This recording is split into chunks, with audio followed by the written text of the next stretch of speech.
All right, so this is Semester Review 2017 Part 2.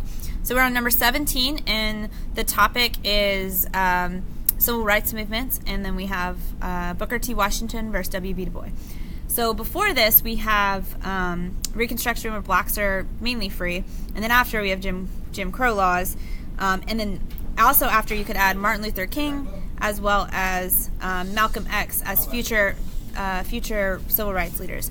Some important facts to remember is that Booker T. Washington was born a slave and appealed mostly to white males and tried to get African Americans to work their way up from the bottom, so jobs first. W.B. Du Bois was born free and advocated for people to get their rights and get them now, and to get educated. He also advocated for the talented 10th. So other important people later on in this movement are somebody else was Marcus Garvey, the Back to Africa movement, Alain Locke with the New Negro, and something else to remember is the Harlem Renaissance.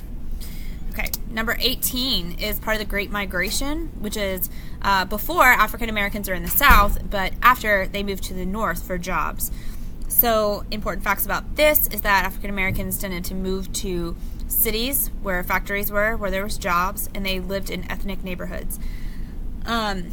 This also leads to this leads to the Harlem Renaissance. So some important people would be those civil rights leaders that we have previously mentioned. This is the civil rights movement again, and this is the Harlem Renaissance. So before the Harlem Renaissance, most African Americans lived in the South. There wasn't a whole lot living in the North. But after this, the most important thing about the Harlem Renaissance is that whites began to respect blacks because there is a new African American middle class. Because African Americans have jobs, they're getting educated, you can see their cultural identity. Some important people would be Langston Hughes, Louis Armstrong, and so those are a couple of people that you can write down. And then finally, we have this is basically during Gilded Age, Progressive Era, Roaring Twenties. This is the Ford Model T, so this is the invention of the automobile. So before this, people were using trains, and they weren't really going outside of their towns. So after this, people are traveling across country. This is the creation of the suburbs. Some important facts is that Henry Ford paid his workers $5 a day, and he used the assembly line to create this successful transition into the Model T. So the Model T was the most popular car, and the assembly line helped make it cheaper and more affordable, and it also provided jobs.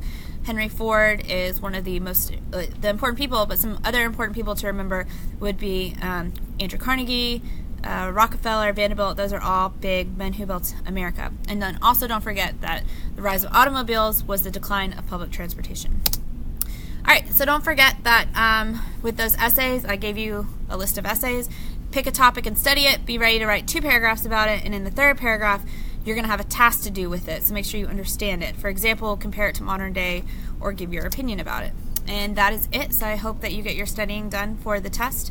And if you have any questions, feel free to email me, laura.vinion@mnps.org, or send me a remind text. Thanks, bye.